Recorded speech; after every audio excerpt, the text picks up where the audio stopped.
Fala, minha torcida da Fiel, seja muito bem-vindo aqui no nosso canal. Tomo de volta para trazer mais informações para vocês. E o Coringão, que estreia na Libertadores e com um novo técnico a comando de Fernando Diniz, que já veio trazendo bons resultados para o Coringão. Vitória de 2-0, então já deixe seu likezão aí no nosso vídeo e vamos embora para a notícia. Fiz isso com uma fonte ontem para perguntar de alguns aspectos e alguns bastidores da escolha do Diniz pelo Kaique. E que deu certo. E que acabou dando certo. Uhum. E é aquela velha história que eu sempre falo aqui. Se o moleque tivesse entrado, não tivesse ido bem e o Corinthians tivesse perdido, inventor da roda e não sei o quê. Queimou o moleque, jogo de Libertadores. Aí quando entra, faz gol e estreia com vitória, gênio. É isso aí. Então desmistificar um pouco disso, para não parecer tão 880 como a gente lida hoje em dia com as pessoas nas redes sociais e na vida normal. Não pode ser 880. Então eu quero trazer algumas coisas sobre essa escalação. Então já vamos começar com isso, né? Porque, ontem 2-0, né? A boa estreia quebrou aquela sequência de 9 jogos sem vitória do Corinthians. E ontem a melhor estreia possível, abrindo a Libertadores com vitória. E assim, a gente trazia aqui na ESPN, eu vi outros veículos também cravando, colegas e tal, uma mudança importante, significativa na escalação do Fernando Diniz, que seria a escalação do Kaique. E aí, poxa, o Kaique, se você pegar a vida dele no profissional do Corinthians, né, desde que ele subiu, 30 minutos era o máximo que ele teve de minutagem num jogo. 30 minutos. Nossa, muito pouco.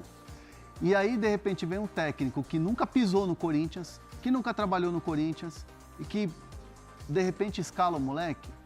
A minha dúvida sincera mesmo, era se o Fernando Diniz, em algum momento no Vasco, principalmente no Vasco, onde ele trabalhou mais tempo, agora recentemente, né, foi o último clube dele, se ele estava a fim de contratar o moleque. Ah, entendi. Se ele estava de olho de pegar um empréstimo, já que não estava jogando e tal, porque o Fernando Diniz, ele observa muito o mercado. Ele tem muito essa coisa de sentir o movimento do mercado. E aí o que me disseram foi, não, o Diniz nunca tentou contratar, o Diniz nunca tentou tirar ele do Corinthians, mas o Diniz é um cara muito atento a esses moleques que estão surgindo. Tipo Ryan, a gente falou aqui do Sara. O John Kennedy. De cuidar dos moleques e tal. E ele sempre olhou o moleque no sentido assim, de tipo, esse moleque é muito bom, hein? Pô, esse moleque, ele dá velocidade, ele é um moleque de finalização. Sou bacharel. Ele dá velocidade, ele é um moleque de finalização. Observando ele na copinha. Na copinha que ele arrebentou, que ele fez gol importante, até o João França soltou isso no nosso grupo de apuração. Então, assim, o Fernando Diniz estava já acompanhando a evolução desse moleque. Quando o Fernando Diniz chega, ele comenta com a comissão técnica lá permanente, o Raoni, a galera que trabalha no scout e tal, como é que tá a minutagem desse moleque? Putz, ele tem ali pouco tempo. Solta meia horinha. 30 minutos é o máximo que ele jogou. Beleza, vou bancar. Vou colocar esse moleque para jogar. E aquela coisa, não tenha medo de errar. Se errar, a responsabilidade é minha. Sim. E essa atitude do Fernando Diniz, de puxar, de conhecer o moleque, de bancar a escalação dele, porque muito treinador poderia ficar no óbvio ali, né? Claro. Se esconder num time, colocar os caras que são mais experientes e tal, e eu vou sentir o time. Não, ele fez essa mudança por responsabilidade dele. E isso acabou internamente repercutindo muito como uma surpresa. Tipo, pô, já chegou, já conhece o moleque, já tá bancando, conversou com ele, blindou o moleque, pá, vai colocar como titular. Essa escalação foi muito... chamou muito a atenção no Corinthians. Foi ousada. Foi ousada. Foi. E aí depois na entrevista coletiva ele até cita, né? Ah, já conhecia, já acompanhava, algo do tipo. Ele falou na entrevista que o filho dele jogou futsal com o Kaique e com o Obidon.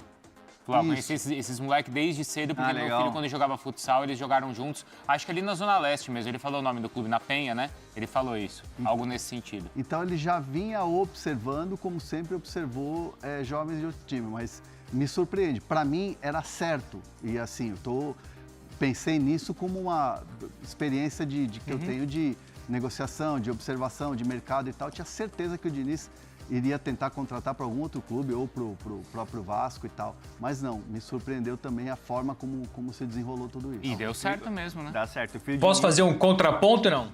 Claro. O filho do Diniz, ele joga na Universidade de Medicina. Ah, é? É bom de bola, falam. Muito bom de bola. Ele joga no salão ou no campo? É campo. No campo? Campo. Fala, Bruno. Não, o Hernan lembrou bem aí de, enfim, tentar esmiuçar essa questão sobre o Kaique, se já foi ou não foi alvo do Diniz, mas no contraponto é o seguinte, o Alan, o volante, jogou com o Diniz no Fluminense, viveu um grande momento com o Diniz no Fluminense, o Fernando Diniz, ainda no Vasco, pediu a contratação do Alan, o Alan, enfim, desculpa, eu nunca vou falar certo o nome do Alan ou do Alan. O Flamengo dificultou a negociação, mas facilitou com o Corinthians, e ontem ele foi reserva. Entrou no fim do jogo, é bem verdade, mas é isso, né? Um jogador que ele conhece muito bem, que ele pediu pro Vasco, ele por questões de dinâmica de equipe, achou por bem colocar na reserva e não ser titular ontem contra o Platense. Mas assim, é porque tem óbvio que ele gosta do Alan primeiro, o Alan vem de uma situação que não foi legal.